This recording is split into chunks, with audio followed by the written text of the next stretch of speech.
Okay, good morning. I'm just delighted to be here this morning and to share this new sermon series that I've been working on and praying through and studying about. We are going to begin in the beginning.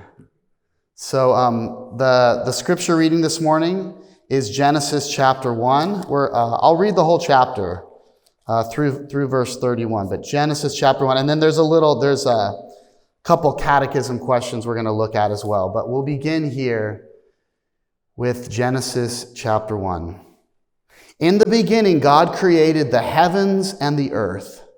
Now the earth was formless and empty. Darkness was over the surface of the deep, and the Spirit of God was hovering over the waters. And God said, "Let there be light," and there was light.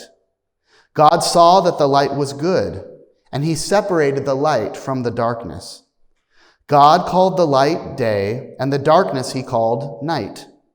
And there was evening, and there was morning the first day. And God said, "Let there be a vault between the waters to separate water from water." So God made the vault and separated the water under the vault from the water above it, and it was so. God called the vault sky. And there was evening, and there was morning the second day. And God said, "Let the water under the sky be gathered to one place, and let dry ground appear." And it was so. God called the dry ground land, and the gathered waters he called seas. And God saw that it was good. Then God said, "Let the land produce vegetation, seed-bearing plants and trees on the land that bear fruit with seed in it, according to their various kinds." And it was so. The land produced vegetation, plants bearing seed according to their kinds, and trees bearing fruit with seed in it according to their kinds. And God saw that it was good. And there was evening, and there was morning, the third day. And God said, "Let there be lights in the vault of the sky to separate the day from the night, and let them serve as signs to mark sacred times, and days and years. And let them be lights in the vault of the sky to give light on the earth." And it was so. God made two great lights, the greater light to govern the day and the lesser light to govern the night. He also made the stars.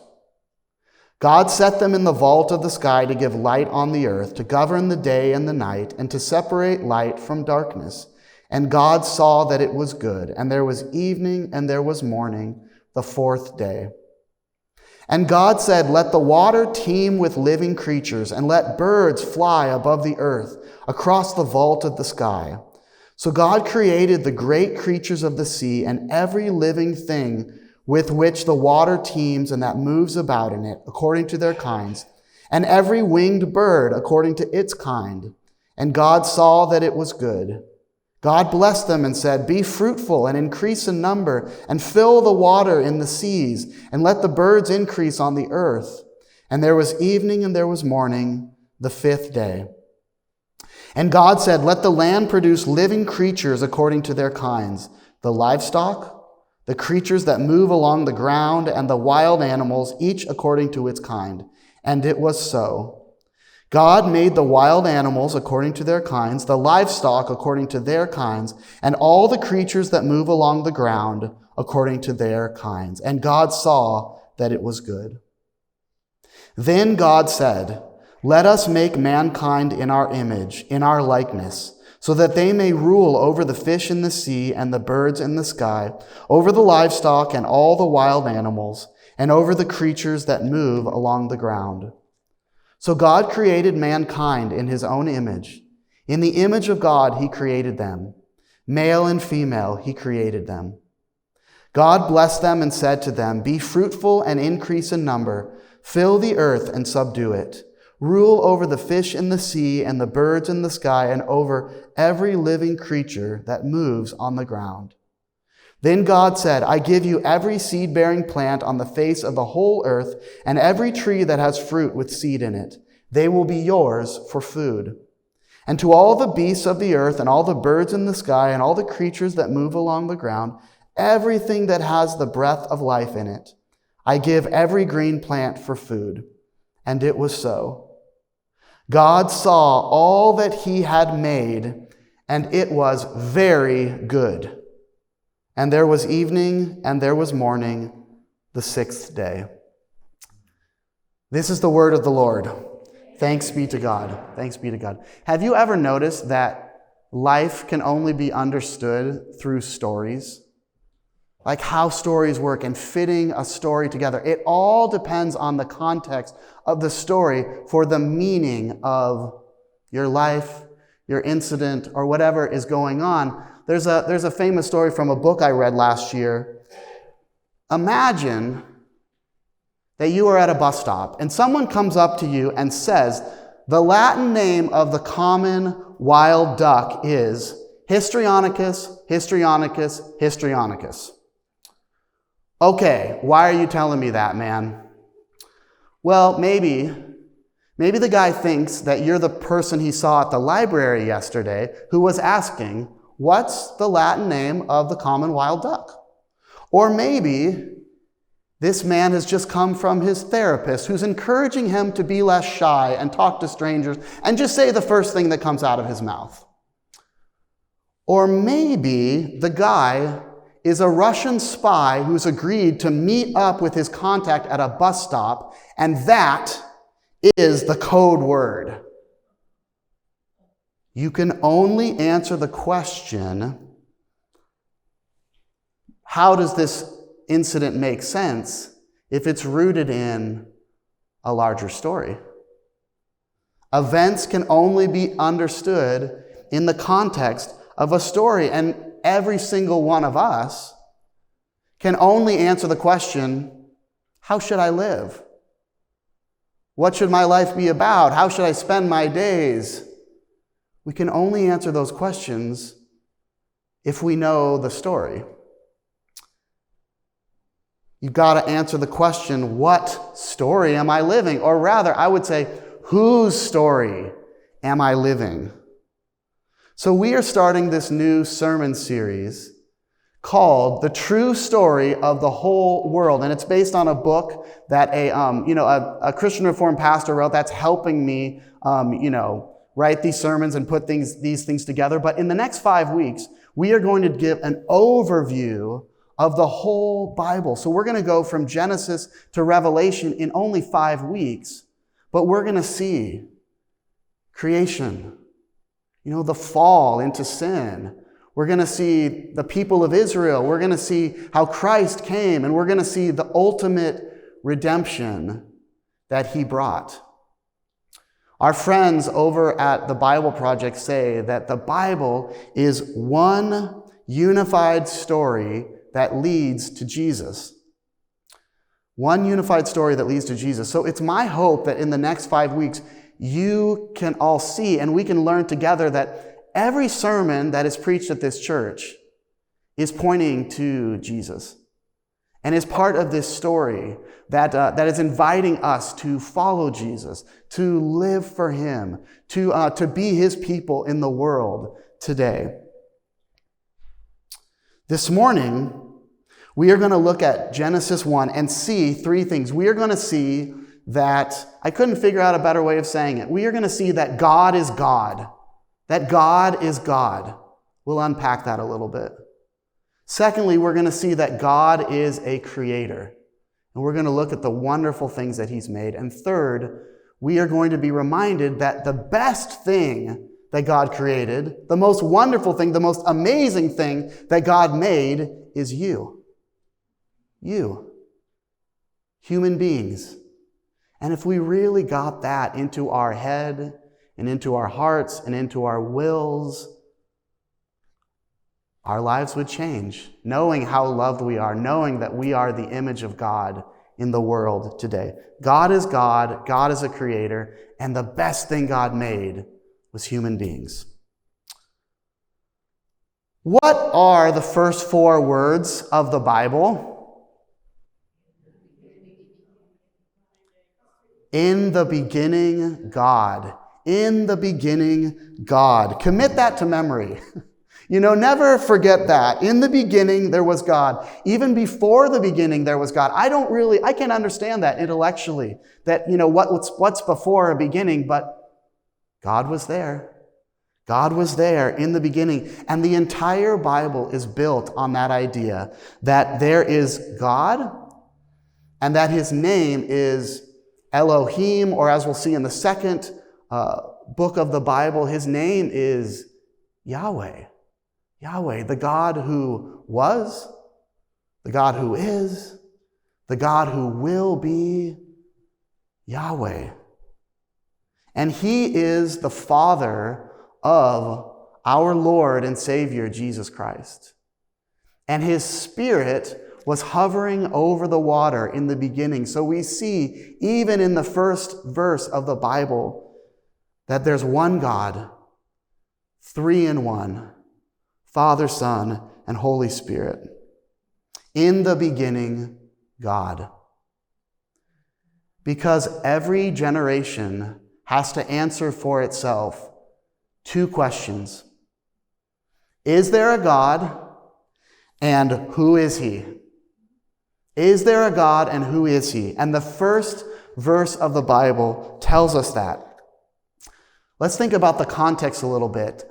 There's some disagreement, and no one can really be sure, I guess, but most scholars believe that the first 5 books of the Bible were published during a time of exile. During a time where God's people were living among a lot of other people that didn't think like them, didn't act like them, didn't behave like them, didn't believe like them. They were exiled and they were living among the people of Babylon. And in Babylon, there were many, many competing accounts of how the world began. Did the world begin when gods were fighting each other and it kind of came out of that? Or did the world begin because the gods were angry and they created this world? Or did Baal make the world? Or Moloch make the world? Or all these other, what we know to be false gods that created the world? The newcomers, those newcomers to exile, those people of God that were living in a strange land, when they were living this new life, when they were working their fields to get food, when they were trying to figure out how to live in this strange new world, they would have been tempted to call out to these other gods. They would have thought, well, we have Yahweh, we have our God, but my crops aren't growing. My family's going hungry. I don't know if God's going to come through for me. Will God really care if I pray to Molech too and ask for his help? And all around them, all their neighbors would have been praying to these gods and thinking about, did that God make part of the world? Did that God make part of the world? Who is going to help us? Who is going to provide for us? Every single person in every generation has something that they look to. Who's going to save us? And they would have been tempted to hedge their bets just as we are today about who our God is and who we worship. But Genesis answers that question. Who is the creator of the world? Who still rules the world today? In the beginning, God. In the beginning, God. Should I say it again? In the beginning, God. God is God. And God has created everything. Verses 3 to 27 describe how this all happened. Oh, I forgot to do that catechism reading. Let's do it now. I got so carried away with this sermon. I had so much fun writing.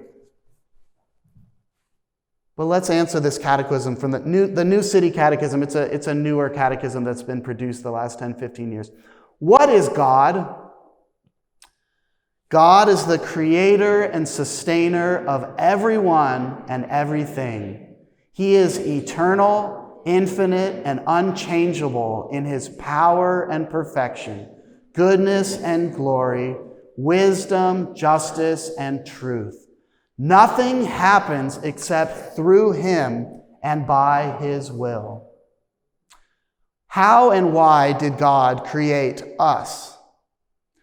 God created us, male and female, in his own image to know him, love him, live with him, and glorify him.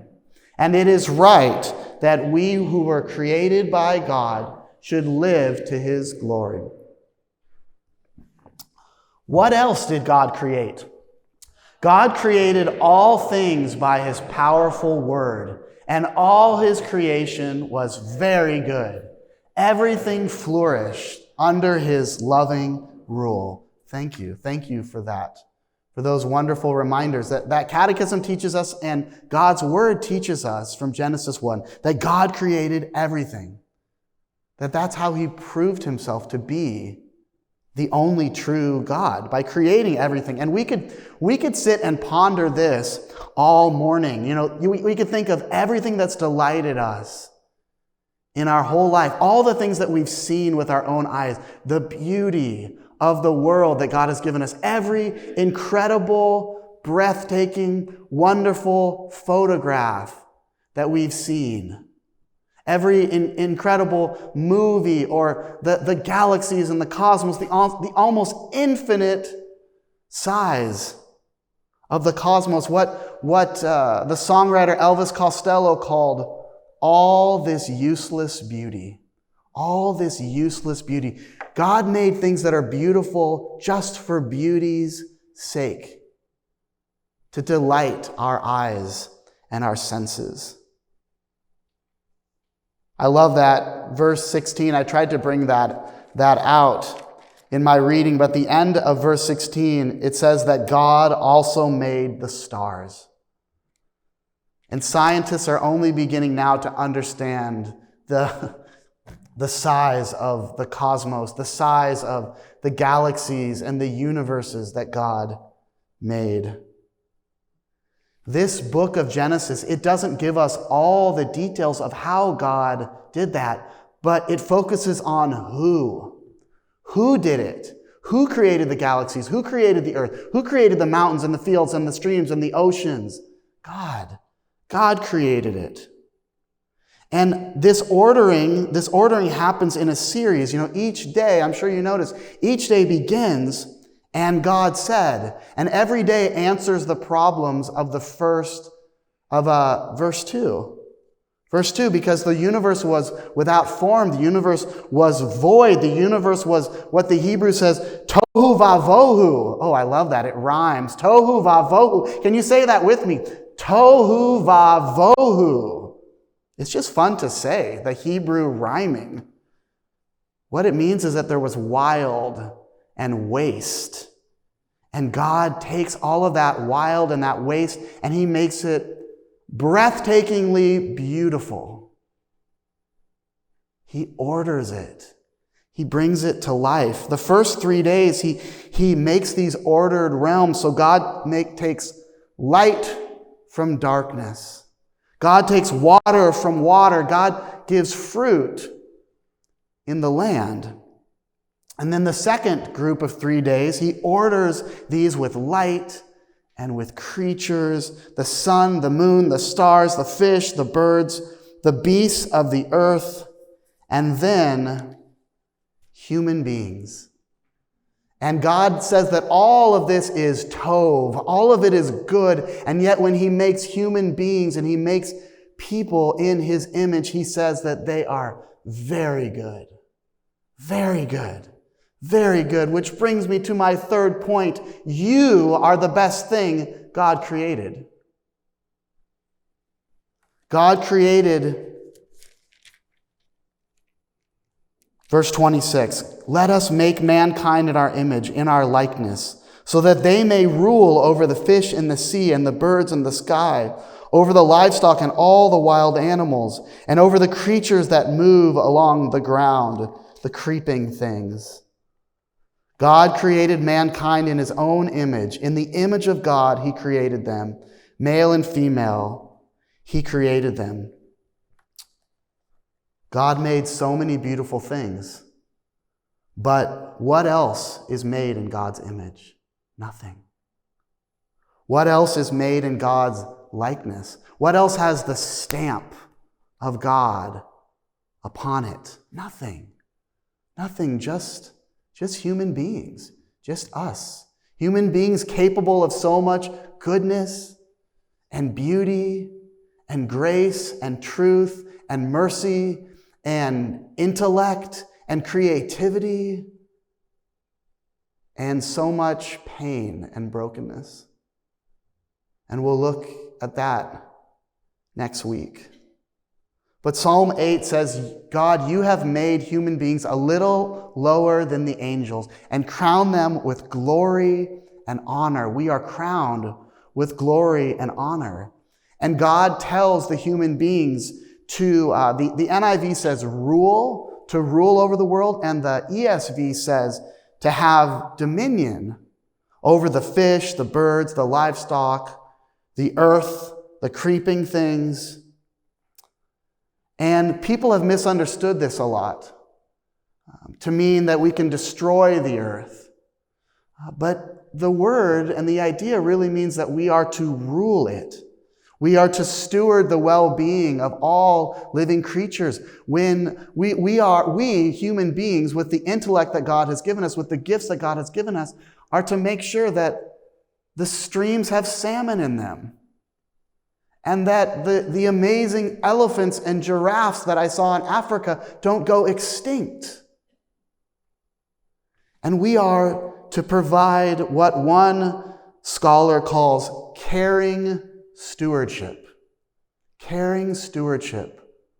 of God's earth and God's creatures. We're supposed to be God's partners. We're supposed to be God's representatives on this earth. That's what God designed us to do. That was God's intention, that we would be his representative. That's an amazing idea.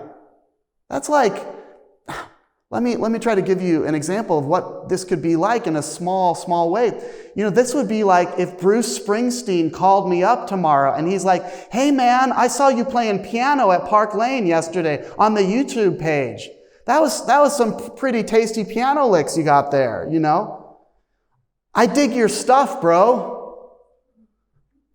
And he says, can you help me come up with a keyboard part for my new song? I'm working on some stuff. Would you want to be my co-writer? Would you want to partner with me on some new songs? And, if I'm touring all around the world, and if I'm sick some night, do you think you could sing all the lead vocals on my songs? Born in the USA, I was. Bruce, I would be honored. Truly. But that's what we've been commissioned to do by God. Do we do it? No, we don't. We take the glory and the honor that's been given us, and we're not satisfied with it. We always want more, but we have been commissioned and given the responsibility to be God's representatives and to show people what God is like on this earth. So at this point in our story, in the true story of the whole world, God is dwelling with his people. He's resting, he's living with his people. And if you know anything about the Christian story, it's all going to get messed up next week. It's all going to get messed up. But please come and hear about the bad news. Because before there can be bad news, before there can be good news, there has to be bad news. But we have to in the meantime, we have to sit with this question, with this idea, because it hangs over the whole Bible. Is God going to get what he wants again? Is God going to dwell with his people in this garden city that God is building? Is God going to have us with him in his presence? And the implications of this are so staggering. They're so huge. This idea that the story is not about us, but it's about God. Events can only be understood in a story. Do I have to remind you again? Histrionicus. And what if we live the wrong story? If you make your story about God, you'll always live the right story. But I'm afraid that a lot of people today are living the wrong story. That every time we try to do things in our own strength, we live the wrong story. Every time we try to earn our way to God, or earn our way, or claw and strive and hustle for the good life, we're living the wrong story. Every time we grieve as those who have no hope, we're living the wrong story. Every time that we think we're the most important person in the room, we're living the wrong story. So how do you live the right story? How do you live the true story of the whole world? Well, I've been to many incredible museums in my life. I got to go to the Louvre in Paris when I was 18. I went to the Vatican in Rome, right, Grandpa Jim? With my father-in-law and my wife and my brother-in-law, and we saw the beauty of the Vatican. I went to the Met in New York City. But imagine if somebody would, you're looking at the Mona Lisa in Paris. You're admiring that. It's a lot smaller than you think it is. But you're admiring it, you're sitting there, and someone comes up to you and says, would you like to meet the artist who drew that? And I would say, well, Leonardo da Vinci died 500 years ago, so I'm not going to meet the artist. But Genesis 1 is like being in the greatest art museum in the world. We can just sit back and we can admire creation. We can look at Mount Hood or the Oregon coast. We can see all the beauty that's all around us all the time. But then somebody, and it's probably a pastor, comes up to you and says, do you want to meet the artist? Do you want to meet the true artist? And the only way to do that is through Jesus. Jesus, who was the second Adam. The second Adam that comes, and he lives as God always intended his people to live. He lives in perfect fellowship with the Father. He actually shows people when Adam and Eve couldn't do it, when Israel couldn't do it, he shows people what God really intends for human beings. He shows them what it's like to live a life of love toward everyone, to live a life that's in fellowship with God, to live a life that's in harmony with the creation, to be a steward of, to be a representative, to be Bruce Springsteen's co-writer. And he shows how to be fulfilled, how to be content. He shows what God intended. That's what Jesus did. And this week, I've been knee-deep in planning memorial services for 3 of our amazing saints that have gone on to glory. Adeline and Harry Weinert, who passed away a couple weeks ago, and then we're also celebrating Harry's wife, Lois, who passed away 4 years ago. And what I keep thinking about is these people are enjoying this now, right now. They are face to face with the Lord, and they're enjoying fellowship, and they're completely happy, completely fulfilled. And may the hope of that wash over us so that when the Lord calls us home, we can experience that joy. May the greatness of God, the greatness of God that we see in creation, the greatness of God that we see in the reconciliation of Jesus, may it be yours today. Amen. Amen. Let's pray.